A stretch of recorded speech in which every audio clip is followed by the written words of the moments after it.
시청자 여러분 안녕하십니까. 지금부터 전국현의 한보정론을 시작했습니다. 자, 이번 시간에는 오늘 시인의 집회 상황을 맨 먼저 말씀을 드리겠는데요. 이미 여러분께 예고해 드린 대로 지금 서울 시내가 난리가 났습니다. 지금 경찰 1만 명을 투입해서 지금 대응을 하고 있는데 강경 대응을 예고해 놓은 상황입니다. 자, 현재 뭐 충돌 현상 같은 건 없지만은요. 관련 내용 일단 현 시각에서 정리해 드리도록 하겠고요. 그 다음에는요. 지금 이제 정치권에서 이제 이 송영길이가 어젯밤에 한동훈 장관한테 그냥 놈자를 쓰면서 막말 상놈이죠. 한마디로 얘기해서. 그래서 지금 이제 한동훈 장관이 대대적으로 이 송영길을 내치고 있습니다. 옳은 얘기죠. 그래서 이거 도덕적으로 보나, 그리고 모든 면에서 이 송영길이 그동안 해먹을 만큼 해먹지 않느냐. 특히 도덕적으로 보면은 저 뒤에 있다.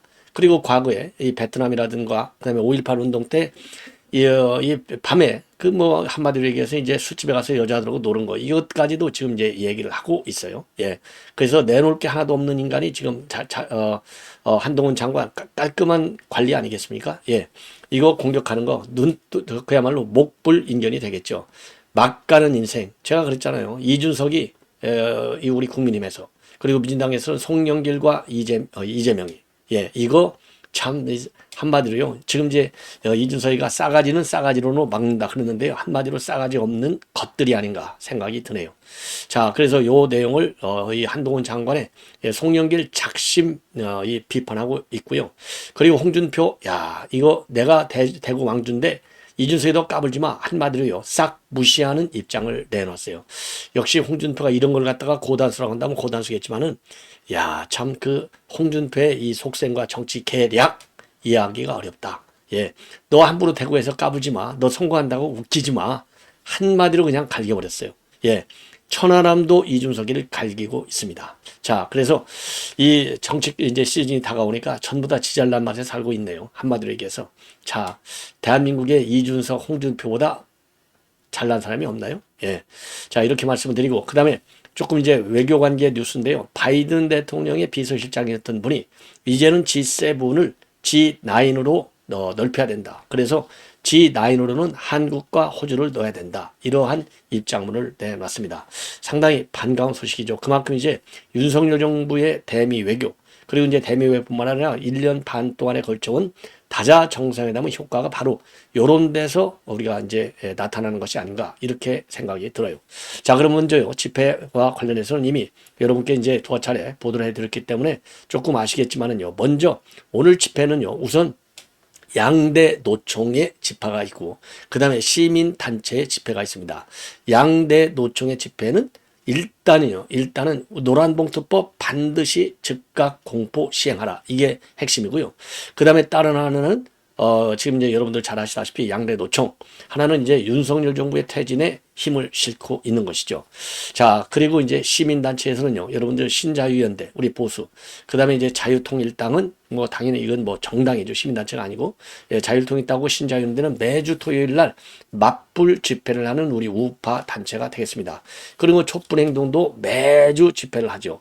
이런 아주 단골 손님들이 계속 이 좌파 중심의 지금 시내 난장판이 매주 반복되고 있어요. 그래서 9월 달에요. 이 집회에 대해서는 강력히 대응하겠다. 그래서 이 관련 시행령을 뜯어 고친 바 있어요. 지난 9월 달에요. 이 강경 대응을 예고한 집회 시위 문화 개선 방안.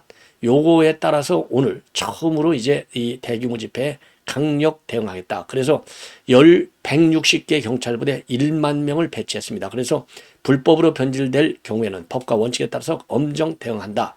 그리고 법 집행 과정에서 경찰관 폭행과 같은 공무 집행 방해가 있을 경우에는 즉각 현장에서 검거하겠다. 이러한 입장을 이미 경찰에서 밝힌 바 있습니다. 자, 그러면은요, 이 집회 현황, 여러분께 요 도표를 간략하게 조금만 키워 보겠습니다. 이 장소는요, 오늘은 이제 종로 쪽하고, 그 다음에 여의도 쪽, 그 다음에 용산 쪽, 이렇게 크게, 여기 이제 종로, 여기 이제 이 종로하고 그다음에 서울시 광장 쪽, 그다음에 광화문 쪽, 그다음에 용산 대통령실 쪽, 여의도 대로 쪽, 이쪽에서 집중적으로 열리고요. 자, 요거 이제 한눈에 보일 수 있게 여러분께 정리해드리면, 자, 민주노총, 자, 이렇게 제가 조금 더 오겠습니다. 예. 자, 민주노총이요. 35,000명 지금 이제 집회가 진행 중에 있고요. 자, 윤석열 정권 퇴진 운동도 집회가 진행 중에 있습니다. 촛불행동도 이제 곧 지금 저 준비 중에 있고요. 한국노총도 집회를 하고 있습니다. 자, 그래서 지금 오늘 서울 시내가 난장판이 됐고, 그야말로 이제 교통은 아예 뭐 안 움직인다 이렇게 생각하시면 되고요. 경적, 소란, 그 다음에 이제 소음이 또 문제예요. 그러니까 서울 매주 나타나는 것이 이제 교통체증.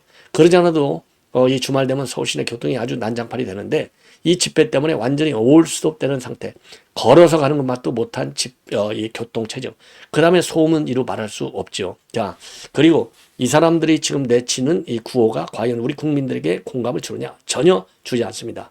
아니, 어떻게 이거 대선 불복을 말이죠, 지금 1년 반 동안 계속 해오냐? 그렇지 않습니까? 오히려 대선 불법 개입 혐의는 누구냐? 이재명이잖아요. 대선 공작한 거 우리가 다 알지 않습니까? 자, 그런데 지금 당당하게 해서 대통령이 그야말로 헌법이 보장한 4개 선거 원칙에 의해서 딱 집권한 정부인데, 이 불복종, 이거 다 뒤에 누가 있어요? 뒤에 다 북한의 공작기관이 있는 거 아니겠어요? 북한의 공작기관이 아예 대놓고 이태원 참사 때도 지령 내린 거 우리가 다 봤잖아요. 자, 그래서 이 집회는요, 엄정 대응이 답이다. 그래서 오늘 이 보도에 따르면요, 한 2, 30만까지 모일 수 있다 이렇게 되는데, 제가 보기에는요 10만도 안 모이고 한 5, 6만 정도 모일까? 예, 지금 현재 추산이 나오지 않고 있습니다. 이 정도로 말씀을 드리고, 자, 그러면 이제 우선요, 이게 이제 한국 노총에서 지금 이 여의도를 꽉 잡고 있는 이 상황이 되겠습니다. 자, 요거는 이제 시인의 집회 상황이 되겠습니다. 자, 그리고요, 자, 이것도 이제 오늘 시내 집회 상황, 이렇게 지금 차량들이요 움직이지를 못해요. 움직이들을. 자, 그래서 이제 윤석열 정부의 퇴진을 바라는 촛불행동 집회, 요게 지금 이 문제예요, 이게. 자, 그리고요, 그래서 이제 말씀을 드린 대로 노란봉투법을 지금 무기로 해서 하고 있는데, 이미 뭐 여러분들께서도, 저도 여러 차례 말씀을 드렸고 여러분들 뭐 다 아실 거예요. 노란봉투법 사용자 범위를 확대해 가지고 이 파업 노조들이 말이죠, 직접, 그런 게 산하노조, 저 말단 노조도 이 본청을 대상으로 해서 이 투쟁을 할 수 있고, 사용자 범위, 그 다음에 노동쟁의 범위가 확대돼서 이 경영적 판단에까지도 노동쟁의 대상으로 될 수 있고, 그리고 불법 행위가 벌어졌을 경우 손해배상을 청구할 때 개별 노조, 불법 파행을 한 노조 단체를 대상으로 한 것이 아니라 개별 노조원을 대상으로 하도록. 자, 이렇게 되면은요, 전부 마스크 쓰고 얼굴 감추고 시위를 하는데, 과연 누가 이 기물을, 재산상의 손해를 줬는지 하나하나 노동자 단위로 이 피해액을 갖다가 산정할 수 있냐 이거예요. 그러니까 완전히 노동자 천국을 만들겠다, 이게 민주당의 계산이에요. 왜냐하면 노총 세력이 세니까 내년 총선에서 지난번에 문재인이와 마찬가지로 노조를 등에 업고 이제는 총선에서 또 다수당을 하겠다는 건데, 자, 착각은 자유다, 이렇게 볼 수 있는 것이죠. 자, 그래서 대한민국의 건전한 정상적인 경제 성장, 그 다음에는 제대로 된 노조의 성장, 노조 발전, 노조 문화의 개선, 이런 거를 위해서라도 강경 대응만이 답이다. 예, 불법에 대해서는 당연히 합법적인 집회 시위에 대해서는 보장해 줘야 돼요. 그것이 이제 국제 ILO가 주장하고 있는 내용이고, ILO 관련 협약의 내용이 아니겠습니까? 자, 그러나 불법에 대해서는요, ILO도 용납을 안 합니다. 예.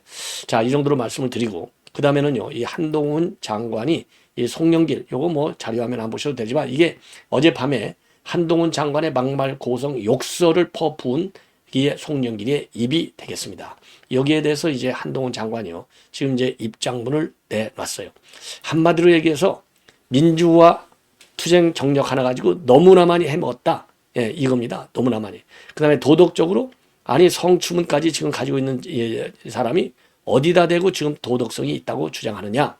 그리고 이러한 혐오 스피치 너무나 시대착오적이다.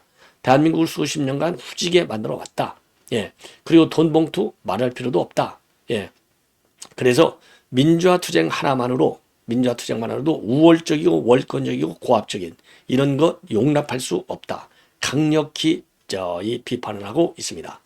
자, 그래서요, 이제 이 한동훈 장관이 오늘 이 내놓은 입장문을 보면은, 예, 한마디로 고압적이고 시대착오적인 혐오 스피치다. 그래서 송영길은 60세 정도 됐는데 60세 정도 됐으면 산업화 민주화 역사를 이끌어온 분이고 지금도 이 사회의 중추적 현역 생활인으로서 이 사회교하고 가족을 지키는 역할을 하고 있는데 송영길 같은 사람들, 이게 이제 부패한 일부 운동권을 얘기하는 것이죠. 이 같은 사람들이 어릴 때 운동권 했다고 하는 하나로 사회에 생산적인 기여는 없이 수십 년간 자기 손으로 돈 벌고 열심히 사는 시민 위에 도덕적으로 군림하고 있고 이러한 혐오 스피치 발언을 하고 있는 것처럼 고압적이고 시대착오적인 생각으로 한국 정치를 수십 년간 후지게 만들어 왔다. 옳은 얘기예요. 자, 그리고 송영길 같은 사람들이 이번 돈봉투 수사나 과거 불법 자금 처벌 말고도 입에 올리기 추잡한 추문들에도 불구하고 이거 이제 베트남에서의 성추문, 그렇죠? 광주 사태 때의 성추문 이런 걸 얘기하는 것 아니겠습니까? 예. 자, 이러한에도 불구하고 도덕적으로 우월한 척하며 국민을 가르치려 들고 있다. 이게 이제 운동권 출중과 관련한 성추문을 겨냥한 발언입니다. 그리고 송영길 같은 분들은 뭐 분이에요. 송영길 같은 놈이라고 해야죠. 뭐 굳이 도덕적 기준으로 순서를 매기면 대한민국 국민 전체 중에서 제일 뒤쪽에 있을 텐데 이런 사람들이 열심히 사는 다수 국민 위에 군림하고 훈계온 것이 국민 입장에서 억울할 일이고 바로 잡아야 할 일이다. 이렇게 입장을 내놓고 있습니다. 다만 민주화 운동을 한 사람 전부를 비판한 것은 아니라는 점도 분명히 밝히고 있어요. 자, 그래서 민주화 운동한 사람들이 이 보여준 용기, 높이 존경심을 가지고 있는데 이분들 중 일부가 수십 년 전 일만 가지고 평생 대대손손 전 국민을 상대로 전관 예우를 받으려고 하고 있고 국민을 가르치려 들며 도덕적 우위를 주장하는 것은 전혀 다른 문제다. 민주화는 대한민국 시민 모두의 공이었다. 옳은 얘기예요. 자, 어제 이 송영길이 말이죠. 자기 책 팔아먹으려고, 이 책 장사 어제 했지 않습니까? 이 북 콘서트에서 이 한동훈 탄핵, 건방진 놈, 그리고 이제 이 국회의원들 무시하고 있다. 이런 놈 그냥 놔두면 되겠느냐? 물병 있으면 머리를 때리고 싶다. 이거 말에 옮기기도 어려워요. 이게 무슨, 그리고요.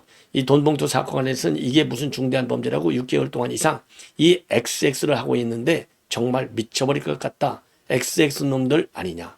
이게 인간이 탈을 쓰고 할 얘기일 것이며 더군다나 정치민주당 당대표 그리고 국회의원을 5선씩이나 해 먹은 인간이 이런 발언을 할 수가 있습니까?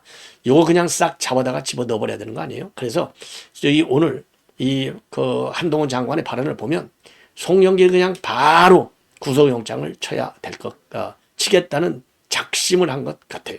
이거 바로 때려잡아야죠. 이런 인간들. 자, 이번에 이제 홍준표, 대단한 사람이에요. 역시 홍준표 대단한 사람입니다. 홍준표는요, 아군과 우군을 가리지 않아요. 아군이라 하더라도 여차하면 자기의 이익 기준에 좀만 받지 않으면 그냥 내갈기는 특성을 가지고 있어요. 그러니까 뭐 홍피대라는 별명까지 있는 거 아니겠습니까? 물론 좋은 발언, 다 잘하는 발언도 있죠. 그래서 최근에 홍준표 대구시장의 발언을 맥을 보면 대통령에 대해서는 무한 충성을 보이는 것처럼 일단 발언을 해요. 또 물론 충성을 하고 있는 부분도 물론 있겠죠. 자, 그리고 이준석이는 당에서 내칠 때는 포용하는 척 해요. 그리고 포용하는 척. 왜? 이준석이가 건들지 않으니까. 근데 이제 이준석이가 건드려 자기 이익 범위를. sphere of interest라고 하잖아요. sphere of interest. 이익 범위를 건드려. 가차없이 쳐요. 왜 지금 건드리느냐? 대구는 내 아성이야. 어디서 까불고 있어? 대구에서 지가 신당을 만들어서 선거하겠다고? 그러면 나한테 더 고개를 숙여야지. 요 사인을 주는 겁니다. 그래서 홍준표 대구시장이 지금 열불이 나 있는 것 같아요. 그래서 너는 전혀 유승민, 거기에 이제 이준석이가 유승민하고 끼고 그러니까 그것도 눈에 안 들어오는 거예요. 그리고 또 지금 이준석 신당에 또 누가 들어가 있어요? 김종인이가 들어가 있어? 다 그러니까 홍준표 입장에서는요. 이준석이는 왔다 갔다 하고 유승민과 김종인은 절대 용납할 수 없는 인간들이라 이렇게 홍준표 시장은 보는 거예요. 그러니까 지금 신당을 만드는데 유승민이하고 김종인이가 어제 얘기했잖아요. 두 사람 이제 직접 신당을 만들고 내가 뒤에서 챙길 거야. 이런 쪼의 발언을 김종인 비대위원장이 했지 않습니까? 그러니까 이거 눈꼴 사나워서 못 보겠다 이겁니다. 그러니까 이제 바로 내치는 거예요. 너 그런 정당은 만들지 마. 비례대표 정당 한번 해봐. 그리고 옛날 YS 때 자민련이 성공했다고 그건 다 이유가 있는 거야. 자민련이 성공한 이유는 그 당시 아주 걸쭉한 인물인 박철원 장관이 있었잖아. 예, 박철원 장관. 그렇잖아요. 예, 그리고 또 하나 대구에 설립 예정이던 삼성 장력차를 갖다가 부산으로 가져가가지고 부산으로 삼성 장력차를 가져간 데 대한 반감. 그리고 이제 거물인 박철원 장관. 이러니까 그 당시 자민련이 대구에서 바람을 부른 것이지 너 함부로 까불지 마. 너는 함도 없잖아. 대권 주관자가 있어. 무슨 뭐 이런 삼성 이런 게 있어. 이런 것도 없는데 지금 대구에서 네가 뭘 하겠다고 딱 얘기를 한 거예요. 그리고 그래서 그 당시 자민련이 13개 중에서 8석 가져왔다. 지금은 상황이 다르다. 이렇게 얘기하고 있고 그리고 그 다음에 친박연대 선거했다고 웃기지 마. 그때는 차기 유력 대권자인 박근혜가 대통령이 있었잖아. 그리고 친이계에서 공천 학살이 있었잖아. 지금은 그런 거 없잖아. 어디다 대고 비교해? 딱 이 입장을 내놨어요. 그래서 이준석 신상 대구 민심 전혀 지지받을 요인이 하나도 없다. 이렇게 딱 잘라서 비판을 하고 있습니다. 그래서 친박연대는 그 당시에 지역구 6개, 비례대표 9개, 15석을 거둔 바 있어요. 자, 그래서 지금 이제 홍 시장 얘기는요. 지금 윤석열 정권이 대구시 정책을 전폭적으로 밀어주고 있어서 있고 그리고 이준석은 대구하고 무슨 지금 연고가 있느냐. 더군다나 유승민은 배신자 프레임에 딱 걸려 있다. 그래서 이준석의 상황인식 잘못된 것이고 정세 판단이 미숙하다. 현실을 무시하는 바람만으로 현구도를 바꾸기 어렵고 비례대표 정당이나 올인하는 게 맞다. 이렇게 해서 딱 때리고 있어요. 그러니까 이준석이가 이제 놀란 거예요. 홍 대표님 말씀이 정확하다. 어려운 도전이다. 하지만 정치개혁이 수박 겉핥기식으로 진행되지 않으려면 핵심적인 문제를 풀어내야 하고 지역 내 패권에 안주한 정치 세력이 경각심을 갖도록 해야 한다. 그러니까 이제 패권에 안주한 정치 세력이 누구예요? 이게 이제 국민의힘이 아니겠습니까? 여기 경각심을 갖도록 해. 지가 뭔데 경각심을 갖도록 해요. 자, 그리고 지금 이제 홍석준 의원이 이준석의 최근 여러 가지 발언들, 안철수 의원, 그 다음에 인용한 의원, 이런 발언과 관련해서 한마디로 싸가지 없다. 이렇게 돼 있잖아요. 기본 예의를 벗어났다. 예, 이렇게 비판하고 있는데 여기에 대해서 싸가지론 오케이. 그럼 내가 지금 윤핵관 하수인으로서 싸가지 없게 정치한 반개혁적 인물이 누군지 심층 분석하겠다. 이렇게 해서 싸가지론은 싸가지론으로 대항하겠다. 이러한 입장이에요. 그래서 지금 제가 보기에 지금 이준석이는요. 대구에서 대구 지역에 있는 국민의힘 의원들 한 축이고요. 다른 한 축은 홍준표 시장. 그래서 두 축, 세 축으로 싸우면서 신당을 만들 텐데 초기에는요. 어제 그러니까 이제 유승민이가 가지 않는다, 간다. 또 뭐 김종민이가 나와서 설친다. 이런 것만 없을 때도 이렇게 대놓고는 안 했고 이준석이를 끼고 도는 그런 발언을 했는데 지금 이렇게 내치는 걸 보면 지금 대구는 내 아성이야. 고개 더 숙여. 그리고 유승민 빼. 김종인 빼. 알았지? 그리고 너는 그렇지 않으면 네 신당은 반드시 내가 실패시키겠어. 딱 작심 경고장을 내놓은 것이 아니냐. 그래서 DK의 맹주는 홍준표야 까불지 마 이거예요. 나하고 동급으로 쓰려고 그래? 웃기고 있어. 딱 무시. 완전 무시하는 이러한 작전으로 임하고 있습니다. 그럼에도 불구하고요. 요거는 이제 이 전술적 측면에서의 이준석 내치이고요. 전략적으로 큰 틀에서 보면 왜 이런 얘기도 안 하면요. 본인의 정치적 입지가 또 DK에서 죽잖아요. 이렇게 세게 군기를 잡아야 될 거 아니에요. 그래서 전략적으로 큰 전략에서 보면 2021년 대선을 가는데 국민의힘 이 정당 전혀 도움이 안 된다고 보는 거예요. 전혀. 자, 그렇기 때문에 어차피 본인은 새로운 정당을 만들 수 없잖아요. 본인은. 예. 그러니까 이준석 신당으로 슬그머니 지금 손은 하나 딱 걸어놓고 있다.